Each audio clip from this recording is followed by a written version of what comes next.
일본이 또 대형 사고를 쳤습니다.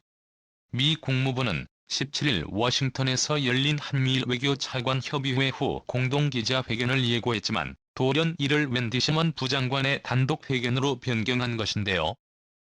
이미 오래전부터 예정되었던 한미일 외교 공동기자회견을 일본이 매우 무례한 방식으로 무산시켜버렸습니다. 모리 다케오 일본 외무성 사무차관이 석자 협의가 열리기 직전 한국경찰청장의 독도 방문 때문에 공동기자회견에 참여할 수 없다는 입장을 밝혔습니다. 어이가 없죠. 이번 석자 협의의 공동회견은 미중 정상회담 직후 미국이 아시아 태평양 지역의 대표 동맹국인 한국 그리고 아시아에서 지는 해로 추락하고 있지만 여전히 필요한 일본을 워싱턴 DC에 모아 삼각공조의 견제함을 드러내려는 자리였습니다.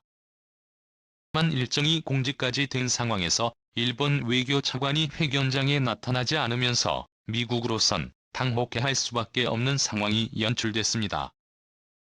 일본이 그간 독도 영유권 주장을 되풀이해왔지만 가장 중요한 우방국이자 이번 협의회의의 호스트인 미국에 대한 외교적 신뢰를 무릅쓰고 이런 고집을 피운 것은 상당히 이례적입니다. 청와대는 일본의 김창룡 경찰청장의 독도 방문을 이유로 한미일 외교 차관 공동기자회견을 무산시킨 것을 두고 그런 이유로 회견에 불참한 것이 사실이라면 매우 이례적인 것이라고 평가했습니다. 청와대 핵심 관계자는 기자들과 만나 독도는 역사적 지리적 국제법적으로 우리 영토라는 점을 다시 한번 강조한다면서 이같이 말했습니다.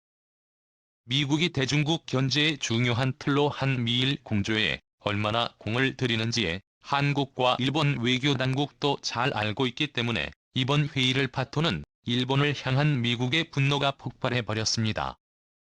미국을 더욱 열받게 한 것은 일본이 한미일 외교 차관 공동기자회견을 무산시킨 후 일본 총리가 말도 안 되는 변명을 하고 있기 때문인데요. 19일 마이니치 신문은 일본 외무성 간부의 말을 인용해 공동기자회견을 열면 일본은 할 말을 해야 할 텐데 그렇게 되면 미국과 한국이 곤란했을 것이라면서 외무성 간부는 일본 정부가 공동회견 불참을 결정한 것은 오히려 외교적 배려였다는 입장을 밝혔다라고 보도하며 또 한국의 김 청장의 독도 방문 이후 한일 차관이 나란히 기자회견에 참석하며 일본이 김 청장의 독도 상륙을 용인했다는 잘못된 메시지를 보낼 수 있다는 사실을 정부가 우려한 것으로 보인다라고 덧붙였습니다. 요미우리 신문도 김 청장의 독도 방문은 최악의 타이밍에 나온 폭거이며 일본 정부가 분노하고 있다라며 당국의 입장을 대변했고 산케이 신문도 사설을 통해 김 청장의 독도 방문을 비판했습니다. 산케이는 한국경찰청 관계자는 독도 방문의 외교적 의미가 전혀 없다고 밝혔지만 이는 대일 도발 그 자체라면서 문재인 정권은 반일 행태를 고치지 않고서는 한일 관계 개선이 없다는 것을 알아야 한다라고 밝혔습니다.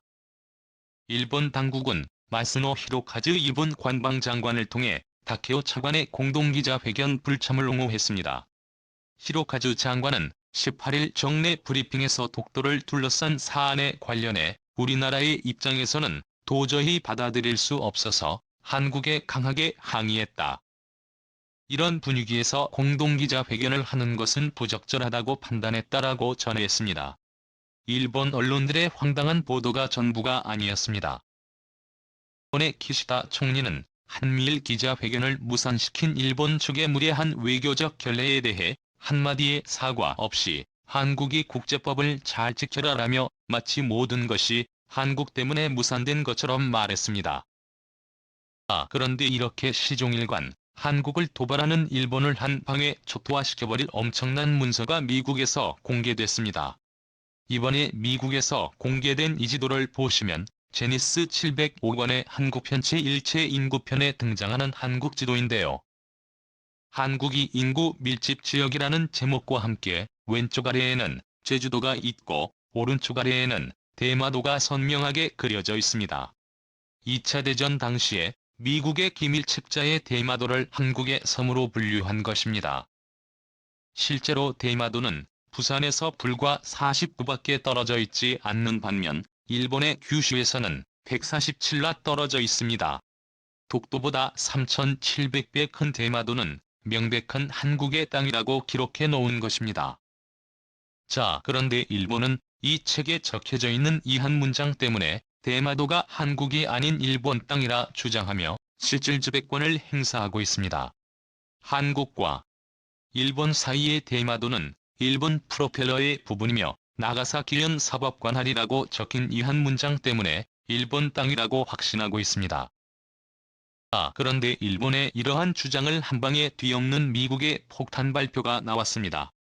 울릉도와 독도뿐만 아니라 대마도를 명백한 한국 땅이라 기술한 지도를 공개하는 동시에 미국인 자료조사원은 이렇게 말했습니다. 문맥상 소유라는 뜻의 프로퍼티라는 단어가 잘못 쓰인 것으로 보이며 따라서 일본 소유로 읽힐 수도 있다. 라며 그렇지만 세종실록과 동국여지승남 등에는 대마도가 한국 땅이라 기술되어 있고 미국이 직접 기록한 지도에는 한국 땅으로 되어 있다고 말하고 있습니다. 대마도를 일본이 실제 지배하기 시작한 이유는 조선시대 때 대마도를 비워놓은 바람에 19세기 후반 일본 메이지 정부가 대마도를 일본에 편입시켰기 때문이라는 충격적인 이유까지 공개되면서 대마도는 한국 땅이라는 미국의 주장에 힘이 실리고 있습니다. 여기에 대마도 주민들도 교수단체를 중심으로 차별 대우를 하는 일본 정부를 보이콧하고 대마도 독립을 추진해 한국으로 편입할 것이라는 계획을 밝혀 대마도의 한국 편입이 가속화되는 분위기입니다. 일본의 대외 위기는 여기서 끝이 아닙니다.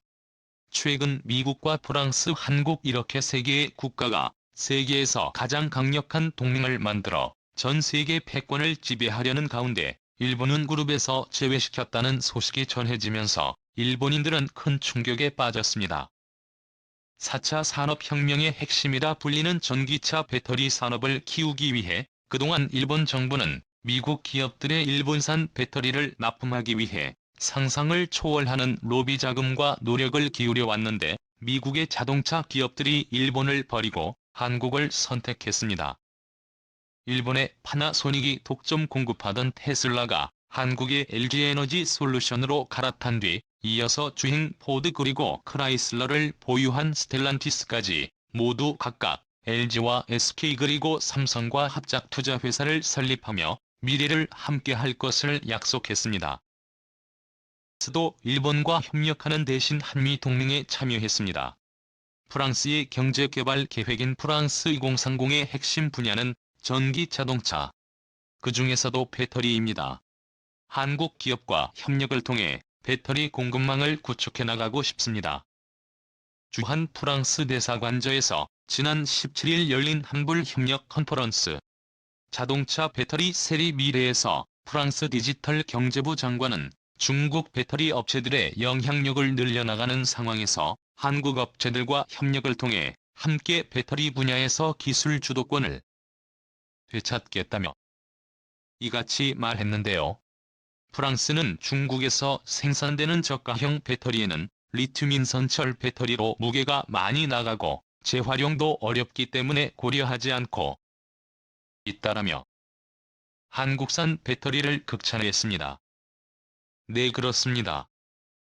4차 산업혁명의 핵심이 바로 새로운 기술과 함께 환경보호가 병행되어야 하는데 중국의 배터리 기술은 환경보호 측면에서 전혀 쓸모가 없는 최악의 기술이라는 것이죠. 그는 중국, 일본 등 전 세계 국가와의 협력을 염두에 두고 있지만 한국은 배터리 모듈 및 셀설계 제조에 필요한 광범위한 기술력과 경험을 바탕으로 탄탄한 생태계를 구축했다며 한국 소재 부품 기업과 협력하겠다는 뜻을 밝혔습니다. 그리고 또 하나 놀라운 사실이 밝혀졌는데요. 프랑스의 마크롱 대통령은 최근 로마에서 열린 G20 정상회의에서 문재인 대통령과 정상회담을 마친 뒤 자신의 페이스북 계정에 한 부정상회담 사진과 함께 양국의 협력을 다짐하는 글을 프랑스도 영어도 아닌 한글로 올려 화제가 되고 있습니다. 그는 한국과 프랑스는 인도-태평양의 안정과 번영의 공간으로 유지되도록 공동의 노력을 지속해 나갈 것일 것입니다. 기후 대응 생물 다양성 보존 디지털 분야에서 양국 노력을 경주할 것입니다. 라고 한글로 적었는데요. 마크롱 프랑스 대통령의 한글 게시물에 프랑스와 한국의 간부입니다. 감동 주신 마크롱 대통령님 한국 프랑스 파이팅 등 한국 네티즌들의 폭발적인 댓글이 달리면서 프랑스 현지 매체들도 대대적으로 보도하고 있습니다. 오늘도 감사합니다. 최고로 멋진 하루 보내시길.